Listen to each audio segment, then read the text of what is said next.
Dedo de prosa, um tema de interesse do cidadão. Quando se fala em escalar uma montanha, é provável que logo venha à sua mente o Monte Everest, na cordilheira do Himalaia, na Ásia. Centenas de pessoas, todos os anos, tentam chegar ao topo do chamado Teto do Mundo, que fica a quase 8.900 metros acima do nível do mar. Mas nossa aventura hoje é a montanha mais alta do Brasil. E tem gente que ainda acha que é o Pico da Bandeira, na Serra do Caparaó, entre o Espírito Santo e Minas Gerais. Bem, até 31 de março de 1965, se achava que o Pico da Bandeira, com seus 2.891 metros, era mesmo o ponto culminante do Brasil. Mas isso mudou há exatos 60 anos, quando uma expedição comandada pelo general Ernesto Bandeira Coelho fez a primeira escalada de uma montanha que fica a 3.500 quilômetros do Pico da Bandeira. Qual é? O Pico da Neblina, na Serra do Imeri, no Amazonas, a cerca de 600 metros da fronteira com a Venezuela. Usando equipamentos da época, entre eles um barômetro que mede a pressão do ar, os membros da expedição fizeram a primeira medição daquele maciço rochoso, 3.014 metros acima do nível do mar. Durante décadas, os livros de geografia explicaram que o Pico da Neblina, que recebeu este nome porque é coberto por uma neblina em quase todo o tempo, era o único ponto do território brasileiro com uma altitude acima dos 3.000 metros. Mas esse entendimento mudou a partir de 2004, com o uso de aparelhos de altíssima precisão baseados no GPS, o Sistema Global de Satélites, e de cálculos do campo gravitacional da Terra. O Instituto Brasileiro de Geografia e Estatística, o IBGE, bateu o martelo em 2015. O topo do Pico da Neblina está oficialmente a 2.995 metros e 30 centímetros acima do nível do mar. Se você curte escalar montanhas e se animou com esse dedo de prosa em homenagem ao Pico da Neblina, é bom saber que chegar até lá é uma aventura muito mais difícil que chegar ao topo do Pico da Bandeira. Para chegar ao anterior dono do título de montanha mais alta do Brasil, o Pico da Bandeira, é só pegar um carro ou um ônibus e ir à cidade de Alto Caparaó, em Minas, e Pedra Menina ou Pedra Menina no Espírito Santo. Aí é seguir uma trilha bem sinalizada que dá para ser vencida praticamente sem problemas até por iniciantes. Já para ir até o Pico da Neblina, o sistema é mais bruto. Digamos assim, primeiro você precisa de uma autorização do Instituto Chico Mendes de Conservação e Biodiversidade, o ICMBio. A cidade mais próxima é São Gabriel da Cachoeira, que fica a 800 quilômetros de Manaus. Mas só dá para chegar lá de barco ou de avião. Chegando em São Gabriel, é necessário pegar uma voadeira, uma canoa motorizada e navegar pelo rio Cauaburi até o início da trilha, perto da aldeia Yanomami. Aí são 4 dias de trilha, com 4 a 5 horas de caminhada por dia para vencer os 36 quilômetros até a base do Pico da Neblina. A gente nem precisa dizer que você vai precisar de um guia e de um bom preparo físico, além de equipamentos e mantimentos para sobreviver no meio da floresta, né? Ah, e ainda tem que tomar vacina contra a febre amarela. E aí, vai encarar? Para a vasta maioria dos mortais, a opção vai ser mesmo conhecer o Pico da Neblina por meio de fotos e de imagens de satélite. E não errar na prova de geografia que a montanha, que há 60 anos ostenta o título de mais alta do Brasil, tem não 3.014, mas 2.995 metros e 30 centímetros. Aí, Pico da Neblina. Eu, nas minhas aulas de geografia, já sabia que o Pico da Neblina é o ponto mais alto do Brasil, mas nos livros de geografia da minha época era a medição anterior, 3.014 metros, Raquel. É verdade, aí depois o pessoal vai ajustando isso, né? A galera mais nova aí da escola agora já aprende certinho, Adriano. É verdade. É igual a área do território brasileiro, né? Eu decorei quando era garoto na escola, a área 8.511.965 quilômetros quadrados. Mas eu sei que mudou um pouquinho, acho que para baixo ou para cima, agora não lembro, essa medição que antes era oficial. É verdade, antigamente a gente decorava mesmo essas coisas, né? A gente aprendia esses detalhes sobre o Brasil, sobre o DF, né? A gente aprendia, assim, esses detalhes legais de geografia. Hoje em dia os meninos não dão muita bola para isso não, viu, Adriano? É verdade. Então tá aí, Pico da Neblina, há exatos 60 anos foi escalado pela primeira vez e desde então é considerado o ponto mais alto do território brasileiro. Pico da Neblina, que fica no Amazonas, pertinho da fronteira com a Venezuela. O Amazonas é um estado que a maior parte são altitudes baixas, né, por conta da floresta amazônica, Rio Amazonas e tal, mas curioso, tem o ponto mais alto do Brasil. Olha, Adriano, uma vez eu assisti um documentário de uma equipe de TV que teve essa autorização para ir junto com o exército fazer essa escalada e olha, o sistema é bruto mesmo, viu? Tá aí então. Então se você se animou, então já tem que preparar desde já e, né, sair daqui semana que vem. É um preparativo aí que exige uma logística muito pesada. Agenda do Senado. Quem está na ponta da linha é o Gilberto Guerzoni, consultor legislativo aqui do Senado, vai trazer os destaques da agenda do Senado nessa semana. Guerzoni, bom dia para você. Bom dia, Adriano. E aí, o que nós temos de destaque nessa semana aqui no Senado, Guerzoni? Pois é, essa semana o Senado retorna depois de uma certa calma aí na semana passada, né, com a viagem do presidente Davi Alcolumbre.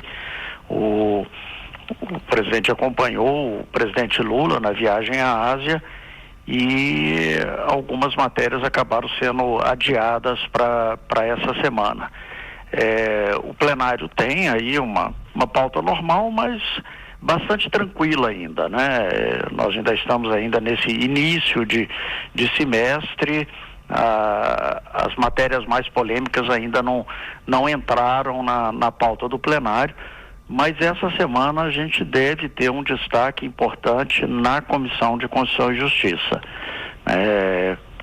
A gente tem aí duas matérias que prometem ser talvez as duas pautas mais importantes do semestre, que entram na pauta da Comissão de Constituição e Justiça na reunião agora dessa quarta-feira. A primeira delas é uma matéria que já está no Senado há algum tempo, que é o projeto do Código Eleitoral, que é um projeto enorme, né? Ele tem aí quase 1.000 artigos, são 500 páginas de projeto de lei. Ele foi aprovado na Câmara em 2021 e veio para o Senado. Ele já entrou e saiu da pauta da comissão algumas vezes. É um projeto que pretende consolidar toda a legislação eleitoral e partidária do Brasil num único projeto. Boa parte do projeto é simplesmente consolidação, mas ele faz algumas alterações importantes que geram alguma polêmica. Então, está previsto na quarta-feira que o relator, o senador Marcelo Castro, deve ler o seu relatório, né? Ele apresentou um novo relatório aí semana passada, concluindo por um substitutivo da matéria. É provável que pela complexidade, pelo tamanho do tema, a votação não ocorra essa semana, né? Uma possibilidade que a gente tem aí, pedido de vista, o que é normal em projetos desse nível de complexidade, mas o debate já deve começar na quarta-feira e é uma matéria que deve gerar aí muita discussão, tanto na Comissão de Constituição e Justiça, quanto no plenário, onde ele deve seguir posteriormente, né? E se for aprovado com alterações, o que parece que será o caso, tendo em vista os entendimentos que o senador Marcelo Castro tem feito com os partidos, ele deve voltar para a Câmara dos Deputados, né? Esse é um ano mais tranquilo para votar um tipo de matéria como essa, já que não é um ano eleitoral. Então a gente deve ter como primeiro ponto aí mais relevante essa semana esse projeto. E também na Comissão de Constituição e Justiça, o senador Eduardo Braga, que tem sido relator de todas as matérias ligadas à reforma tributária, deve apresentar o seu plano de trabalho para o debate do segundo projeto que regulamenta a reforma tributária. O Senado aprovou aí a emenda constitucional da reforma tributária no ano atrasado. O ano passado a gente teve aí no Senado e na Câmara a tramitação do primeiro projeto que regulamenta essa reforma tributária, que é uma reforma de grande fôlego, né? Ela promove uma alteração muito grande no sistema tributário do país.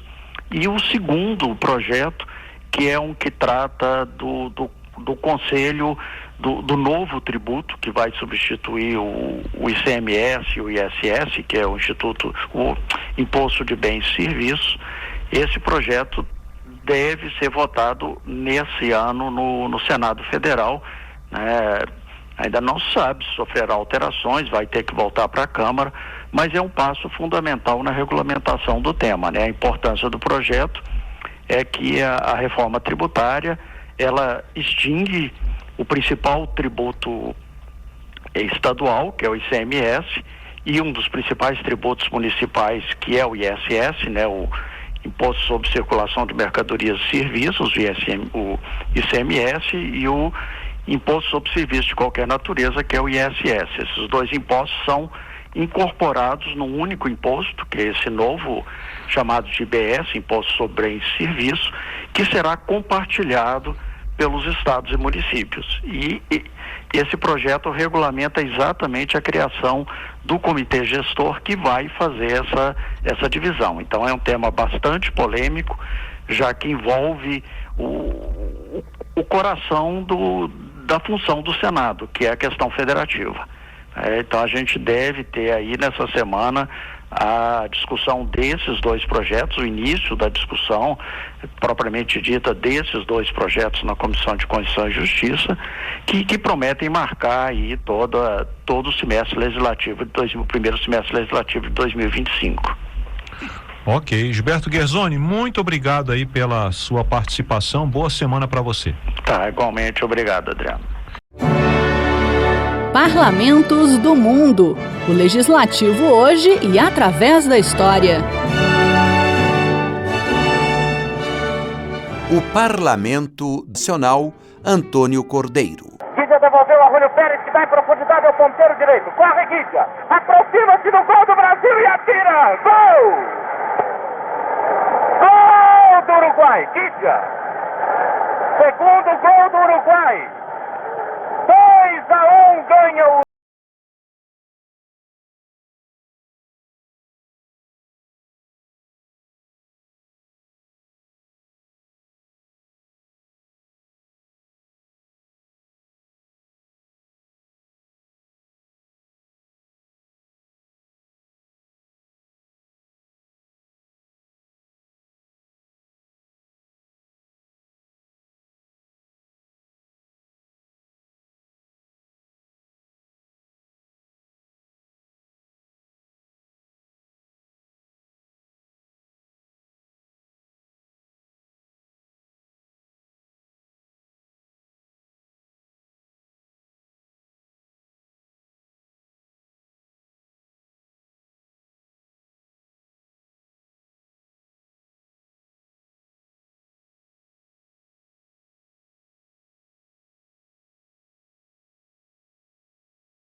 turismo histórico, a colônia de Sacramento nos leva aos tempos em que Espanha e Portugal disputavam o domínio da América do Sul. Há um tipo de turismo que vem crescendo no Uruguai nos últimos anos, que são as visitas a vinícolas, onde as pessoas podem conhecer vinhos de qualidade e almoçar ou jantar. Também tem um turismo cultural na cidade velha de Montevidéu, onde há 2 teatros importantes, o Solís, onde são apresentadas principalmente óperas, e o Sodré, que se especializou no balé.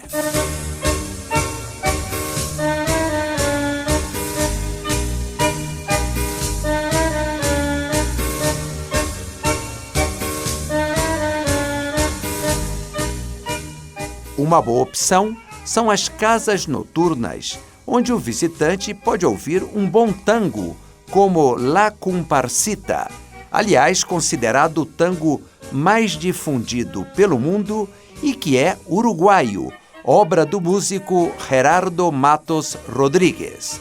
Trata-se ainda do hino popular e cultural do Uruguai.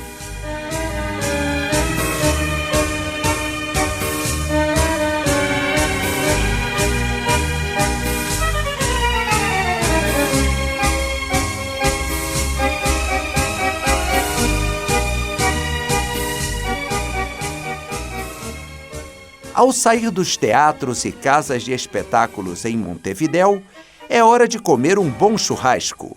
A carne uruguaia é bem conhecida em todo o mundo, assim como o vinho tipo Tanat. Mas o Uruguai não atrai apenas turistas, mas pessoas que querem residir no país de forma permanente.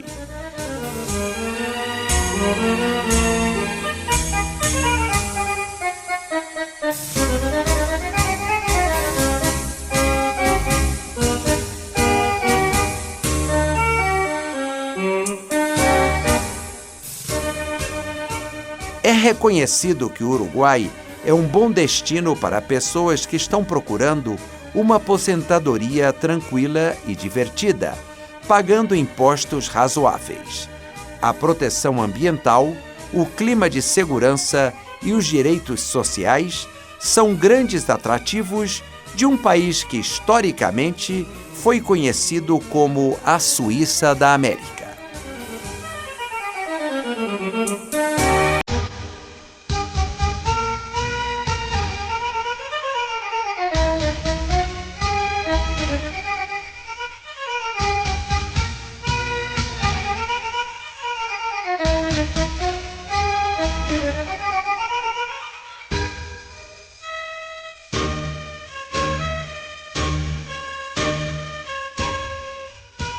Parlamentos do Mundo é um quadro redigido e apresentado por Ivan Godoy. Produção musical Felipe Cafino. Trabalhos técnicos Eliseu Caires.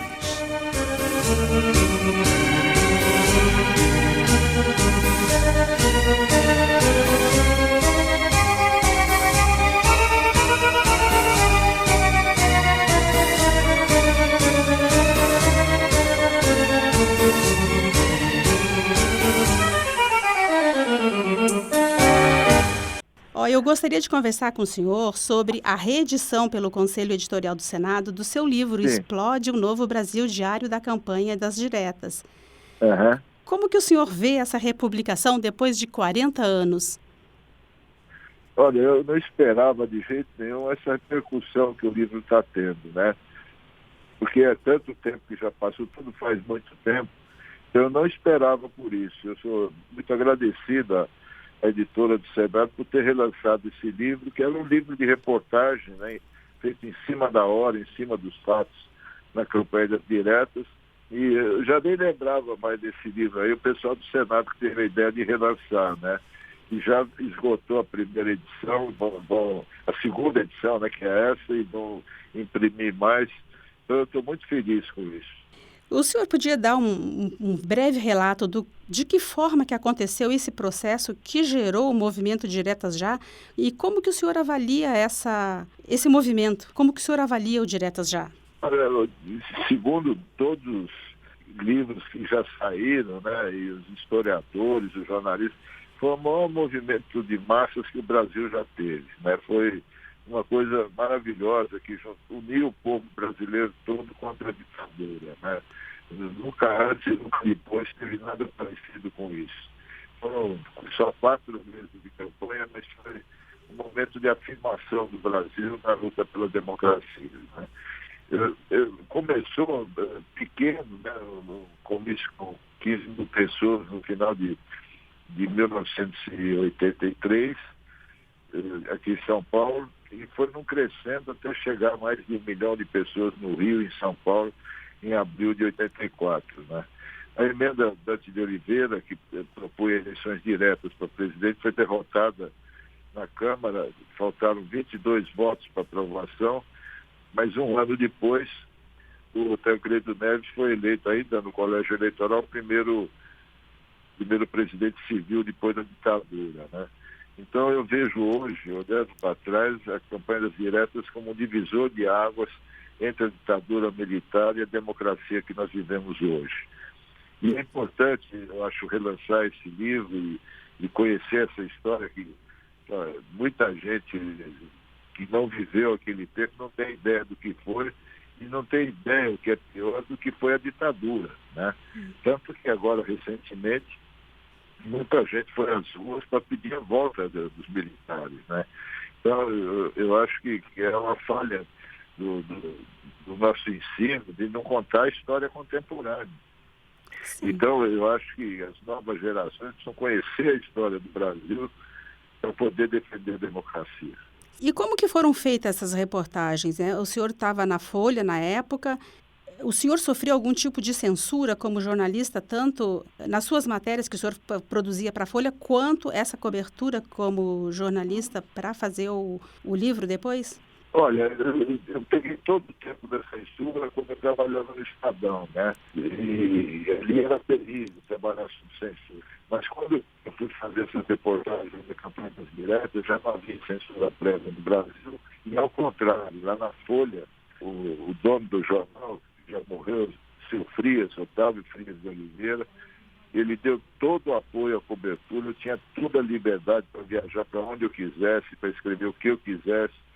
A Folha acabou se engajando na campanha, apoiando a campanha, foi uma coisa bonita, né, da imprensa brasileira. No começo era só a Folha, e à medida que a campanha foi crescendo, então os outros jornais, televisões, revistas, entraram na cobertura também. Foi um movimento de massa em que o povo fez a cabeça da mídia, sabe? Foi o contrário do que normalmente acontece. Foi tão grande, as manifestações ficaram tão grandes que era impossível ignorar. E a partir daí toda a imprensa passou a cobrir. Sim. Mas eu não tive nenhum tipo de cerceamento, mas pelo contrário, sabe? Eu tive toda a liberdade, desde o primeiro comício até o último. E o livro tem 3 prefácios. Um dos prefácios é do deputado Ulisses Guimarães, né, o senhor Diretos, como foi conhecido. Um outro do ex-senador Eduardo Suplicy. E outro que abre os 3 prefácios, que é do jornalista Oscar Pilagalo. Mas o prefácio do Ulisses Guimarães tem uma história para te contar, que é o seguinte. O livro saiu poucos dias depois da votação das emendas, né? Foi lançado lá no saguão da Folha, com o doutor Ulisses, o seu Frias, o dono do jornal. Então foi uma festa bonita, né? E eu terminei de escrever e foi tudo indo direto para a gráfica, né? E ficou faltando o prefácio. Aí eu pedi para o doutor Ulisses Guimarães e ele mandou, no mesmo dia, manuscrito. Ele fez à mão o prefácio, né? E aí consegui colocar nessa primeira edição do livro. Que legal. É o maior prêmio que eu já recebi na vida, é o prefácio do Ulisses Guimarães. E o que eu percebi nos prefácios, todos eles destacaram o papel fundamental do senhor, do jornalista Ricardo Couto, com as reportagens e com a publicação do livro, como uma contribuição, né, naquela época, como uma semente para o início da redemocratização do país. Como que o senhor se sente com esse papel, com esse reconhecimento? Olha, eu sempre acreditei que na vida a gente precisa estar, principalmente jornalista, no lugar certo e na hora certa, né? Então eu tive essa sorte de estar na Folha de São Paulo, que foi um jornal muito importante no processo de abertura política do país, e que me deu todo o apoio. E também porque eu convivia para fazer reportagem antes de começar a campanha com novas lideranças que estavam surgindo no Brasil, no movimento sindical. Foi ali que eu conheci o Lula e tudo, né? Então eu estava percebendo uma mobilização que estava se formando antes do primeiro comício, né? Então eu vi a campanha nascer e fui até o final com ela, né? E acompanhei esse crescimento dos comícios a cada lugar que a gente ia, no país inteiro. Eu me lembro em Macapá, acho que foi metade da cidade lá no comício. Teresina, sabe, lugares que nunca tiveram grandes comícios e que a campanha das diretas mobilizou todo mundo. Tinha muita criança nos comícios, tinha muito jovem. Foi uma conjunção de fatores que fez o sucesso da campanha. E as grandes lideranças políticas também, não só dos partidos, mas também na sociedade civil, né? O cardeal de São Paulo, Dom Paulo Evaristo Arnes, que teve um papel muito importante, as lideranças sindicais, os artistas, esqueci de falar de todos os grandes artistas brasileiros, iam nos comícios, animavam os comícios, todos os grandes que você conhece, que a gente conhece aí há tanto tempo, estavam lá. O jornalista Fernando Mitre também, que ele escreve o pós-fácil, né, do livro agora, depois de 40 anos da primeira edição, e ele diz no pós-fácil dele que o livro ainda permanece atual. E o senhor concorda? É verdade. Eu concordo, porque é uma reportagem, sabe? Não é uma tese, não é um livro de historiador, é um livro de repórter, né? Em cima dos fatos. E como eu reproduzi no livro, né, os textos originais que saíram na Folha, tem esse clima, né, o clima daquele momento, que é muito importante, principalmente para a juventude ler e ver o que já aconteceu de bom no Brasil, porque eu vejo a juventude hoje muito desanimada, né, participando pouco da vida política. E eu acho que contar essa história pode despertar o interesse dos jovens pela política a participar mais. Eles tiveram uma participação muito importante na época, em 84, né? E aí, agora não se vê mais movimentos estudantis em defesa da democracia e tal. Aliás, está tudo meio esvaziado, né? O Brasil era mais mobilizado naquela época do que é hoje. Então, jornalista Couto, foi um imenso prazer falar com o senhor. Eu agradeço muito a sua disponibilidade de falar com a gente, né? Muito obrigada. Eu agradeço a oportunidade de poder falar daquela época maravilhosa que o Brasil viveu. Muito obrigado. Eu que